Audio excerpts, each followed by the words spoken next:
የተከበራችሁ አድማጮቻችን ስርጭታችን እንደቀጠለ ነው። ጤና ይስጥልኝ ሰጠኝ ሻያው፣ እንዴት ናችሁ? እንዴት ዋላችሁ? እንዴት አረፈዳችሁ?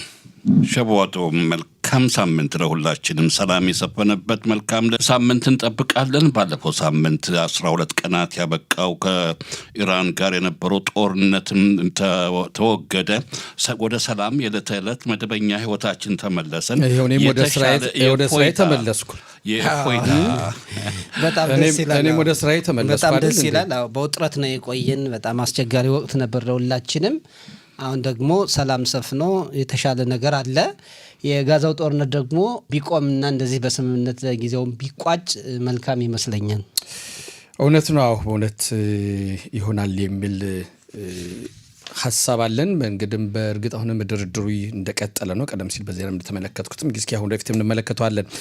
እንግዲህ የመወያያ ርዕሶች አሉን የመረጥናቸው። እንግዲህ ቻያው እስኪ ባንተ ልጀምርና በይሁዳና ሰማሪያ በተለይ በቢንያሚና በተባለው ቀበሌ ወታደሮችና በሰፈራ ቀበሌ ነዋሪዎች መካከል የነበረው ግጭት እንዴት አየኸው?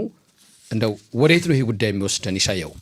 ይሄ በእውነት በቢንያሚን በይሁዳና ሰማሪያ ቀበሌዎች አካባቢ የሚሰፍሩ ነው ያለ መንግስት ፍቃድ ቤት ጣቢያ የሚያቋቁሙ እስራኤላውያን ወጣቶች ናቸው። በዋናነት በእነሱ መካከል ስነ ስርዓትን አለማክበራቸውን በተያያዘ እንዲያውም ከእርስ በርስ ግጭት ከመከላከያ ሰራዊታችን ከተጠባባቂ ወታደሮች ጋር ነው ግጭት የፈጠሩትና እነሱም ወጣቶች ናቸው። በአብዛኛው በአካባቢው በቢንያሚን በተባለው አስተዳደር ክልል አካባቢ የሰፈሩ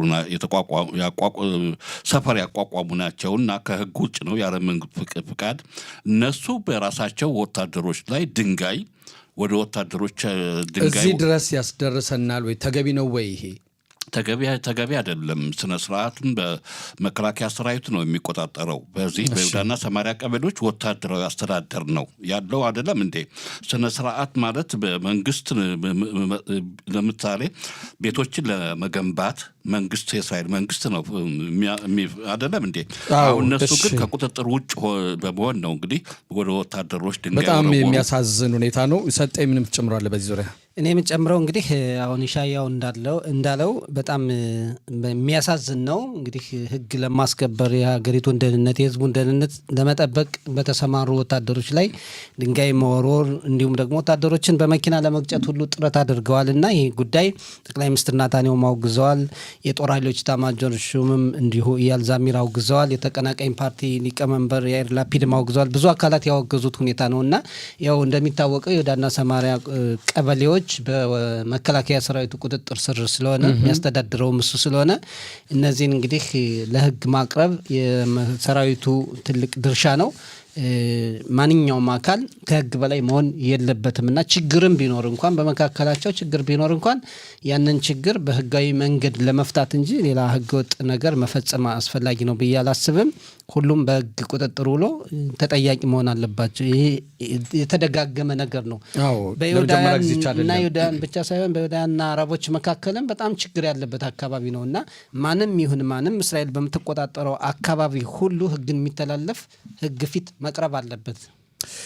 አመሰግናለሁ። የጊዶን መርከቦች ዘመቻ በጋዛ ሰርጥ መቀጠሉና በጋዛም የተኩስ አቁም ስምምነት ለማድረግ ጥረት እየተደረገ ነው። እንዴት ታየዋለህ ይህን ሰጠኝ? አዎ እንግዲህ ትልቁ ነገር ከዚህ ከኢራን ጋር ከነበረን ጦርነት በኋላ ትልቁ ያው የተመለስንበት ከአንድ አመት ከ9 ወር ሊሆን አሁን 8-9 ቀን ነው የቀረና ይሄ ጦርነት ዋጋም እያስከፈለን ነው። 879 ያክል ወታደሮች በአጠቃላይ ከ1900 በላይ ዜጎችና የደህንነት ጥበቃ አካላት የተገደሉበትና ብዙ ንብረት ብዙ ሀብት የወደመበት አሁንም አላማዎች ያልተሳኩበት ጦርነት ነው። ሙሉ በሙሉ ያልተሳካ ስለሆነ በቅርቡ ቢሳካና ድርድር እየተደረገ እንደሆነ የአሜሪካው ፕሬዝዳንትም እንዲሁ ድርድር እየተደረገ ነው። በሳምንት ውስጥ በአንድ 2 ሳምንት ውስጥ ከስምምነት የሚደረስበት ሁኔታ ይኖራል እያሉ መግለጫ እየሰጡ ነው ያሉ። ድርድሮች ጥረቶች እንዳሉ ነው። ግን ዋጋ ማስከፈሉም ያው ባለፈው ሳምንት ምናልባት የጦርነቱ ሁኔታ እንጂ 7 ወታደሮች በአንድ ጊዜ ሞቱበትም ቀላል ነገር አይደለምና ይሄ ዘመቻ መቼም አንድ ዳር ላይ መቆም ያለበት ነው። እንግዲህ 2 ዓመት 3 ዓመት እያለ መቀጠል የለበትም። እንዲያውም ትችት እያስመጣለ እስራኤል ኢራን ያክል ሄዳ ያንን አይነት ዘመቻ ያንን አይነት ጦርነት ዓለምን ማድረግ በሚያስደምም ከቻለች ሁኔታ እንደገናም ደግሞ ሊባኖስ ውስጥ ገብታ ሶሪያ ውስጥ ገብታ ብዙ ነገሮች የመንም ድረስ ሂዳ ያንን ችግር ማለት ጀብዱ ሰርታ እንዴት ያዛን ነገር መቋጨት አልቻለችም? ውስጡ ፖለቲካ አለበት ወይ እያሉ ጥያቄ የሚያነሱ አካላት አለ። በአጭሩ ቢጠናቀቅ መልካም ነው። ይቻያው ጨማሪ ካለ? አዎ፣ ከዚህ ጋር በተያያዘ የተጠለፉት ዜጎች 50 ሰዎች ከነሱ መካከል እንግዲህ 30ዎቹ እንደሌሉ ወደ 20 ሰዎች በህይወት እንዳሉ ነው መረጃዎች የሚጠቁሙት። ይህን ምክንያት በማድረግ ድርድሩ በዋናነት በአሸማጋይ የሆኑት እንደ ግብፅና ኳታር በዚህ ላይ ከፍተኛ በሐማስ ላይ ከፍተኛ የሆነ ጫና ግፊት እያደረጉ ነው። የአሜሪካ አስተዳደር ነው እንግዲህ የሐማስን ምላሽ እየጠባበቁ ነው የሚገኘው። በአንዳንድ በእስራኤል በኩል ያለው አንዳንድ ጥሩ ፍንጮች አሉ፣ ስምምነት ላይ ይደረሳል የሚል ግምት አለ። ግን ሐማስ አቋሙን በጣም እያረጋገጠ ነው ያለው። በጋዛ ሰርጥ ተኩስ ለማቆም የሚያቀርባቸው ጥያቄዎች በእስራኤል በኩል ተቀባይነት የሌላቸው ከበድ ያሉ ናቸው። አሁን በመከላከያ ሰራዊታችን በዋናነት በጋዛ ቀበሌ ሰሜናዊ አካባቢ እንዲሁም በጋዛ ከተማ ውስጥም ሳይቀር ነዋሪዎቹ እንዳይጎዱ አካባቢዎችን እንዲለቁ ጃባሊያ በተባለ በሰሜን ጋዛ በሚገኝ ሰፈር ነዋሪዎቹ እንዲለቁ ከመጠነ ሰፊ መከላከያ ሰራዊታችን መጠነ ሰፊ የማጥቃት እርምጃ ለመውሰድ በዝግጅት ላይ እንዳለና ከዚሁ ጋር በተያያዘ ደግሞ የኢራን ሁኔታ እንዲህ እያለ በጋዛ ቀበሌ ቅድም ሰጠኝ እንዳለው የጋዛ ቀበሌ ጥያቄ ለመጨረሻ መፍትሄ እንዲሰጠው መከላከያ ሰራዊታችን እና አመራር የፖለቲካ አመራሮች ሚኒስትሮች በዚህ ዙሪያ ላይ እየመከሩ እንደሆነ ነው እንግዲህ የሚነገረው። አዎ ጠቅላይ ሚኒስትር ቢንያሚን ኔታንያሁ እንግዲህ ወደፊት ወደ አሜሪካ በመጓዝ በዚህ ዙሪያም ያለው ሁኔታና በተለይ ደግሞ ይህን ጦርነት በማጠናቀቅ የአብርሃም ስምምነት የሚለውን የበለጠ ለማስፋፋትና የበለጠ ሀገራት ጋር ይሄ እንዲቀጥል የሚሆንበትን መንገድ ይፈልጋሉ ተብሎ ይጠበቃል። እንዳውም ምናልባት በዚህ አብርሃም ስምምነት እስካሁን ድረስ የምትጠበቀው ሳውዲ ነች። ከዛም ባሻገር ምናልባት ሶሪያም ልትቀላቀል ትችል ይሆናል የሚል ሁኔታዎችም አሉ። እንግዲህ በሂደት የምናየው ነው። ኢሻያው እንደው አብረን እንድትመለከት እንፈልገው የአሜሪካ ፕሬዚዳንት ዶናልድ ትራምፕ በጠቅላይ ሚኒስትሩ ችሎት ላይ ጣልቃ ገብነት እንዴት ታየዋለህ? ተገቢ ነው ወይ? ትራምፕ ፕሬዝዳንቱ ነው ከመሾማቸው በፊት በራሳቸው ላይ ክስ በፍርድ ቤት ተከሰው ቀርበው ነበረ። ግን ለፍርድ ቤት የቀረበውን በአሜሪካ ፍርድ ቤት በጥስጥስ አድርገው ነው እንግዲህ ለአብዛኛውን በአሜሪካ ሕዝብ ድጋፍ ለማግኘት ፕሬዝዳንቱ ነው የተመረጡት። ከዛ በኋላ እንግዲህ ራሳቸው ብዙ ለውጦችን እያሳዩ ነው በዓለም በዚህ በዋናነት በመካከለኛው ምስራቅ እንግዲህ በጣም አከራካሪ ጉዳይ የነበረው የኢራን የኒውክሌር ፕሮግራም በተመለከተ ነው።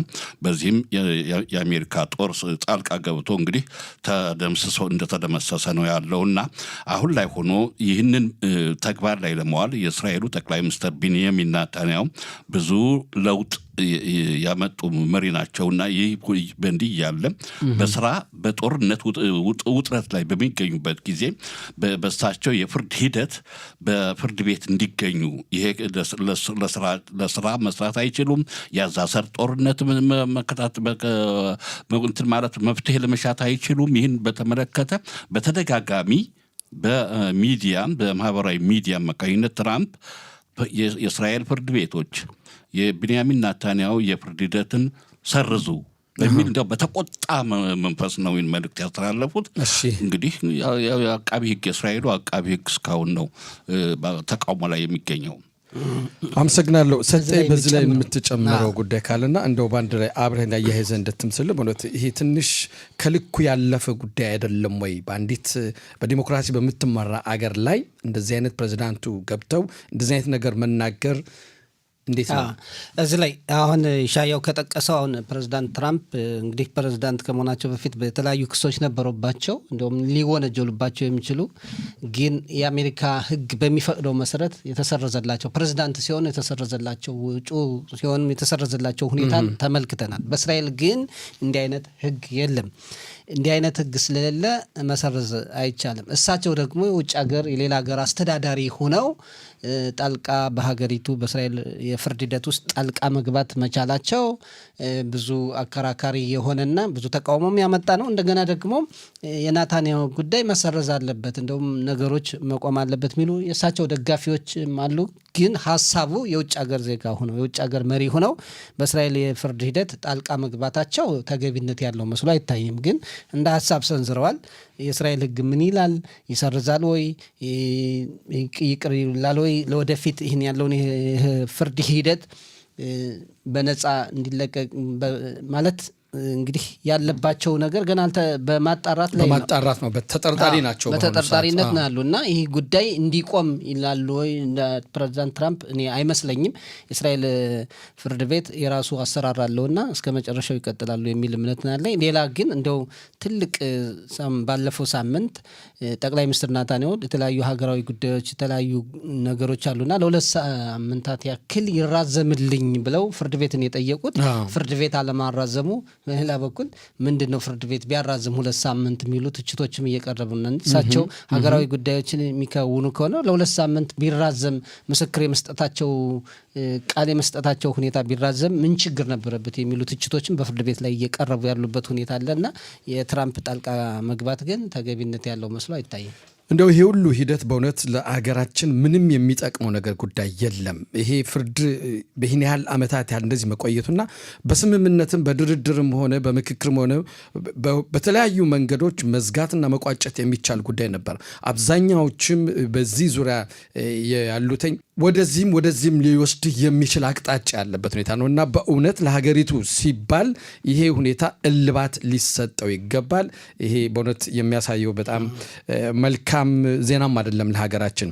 ሰጠኝ እንደው ከመጨረሳችን በፊት በኋላም ኢሻያው አስተያየት ትሰጠኛለህ። ጦርነት ስንል መቼም ጦርነትን እንደ ሀገር እስራኤል የሚያውቅ ሀገር ያለ መስሎ አይታየኝም። ነገር ግን ከ3 ዓመት በፊት ወይም ከ3 ዓመት በላይ የሆነው የሩሲያና የዩክሬን ጦርነት እንደው ዩክሬን ሩሲያን ስትገጥም ሩሲያ ዩክሬንን በአንድ ቀን ትውጣታለች የሚል ግምት የነበረው ዛሬ ግን ይሄው ወደ 3 ዓመት በላይ የሆነ ጦርነት እያካሄደ ነው። ሰጠኝ እንዴት አየው ይሄን? እንግዲህ እንደሚባለው ከሁለተኛው የዓለም ጦርነት በኋላ በአውሮፓ ምድር የተከሰተ ከፍተኛ የሆነ ጦርነት ነው የዩክሬንና ሩሲያ ጦርነትና ይሄ ጦርነት በተለይ እንዲህ ሊራዘም የቻለው በምዕራባውያን ሀገራት በተለይ ደግሞ እንደ አሜሪካና ብሪታንያ ሌሎችም ሀገራት ዩክሬንን በመደገፋቸው ነው።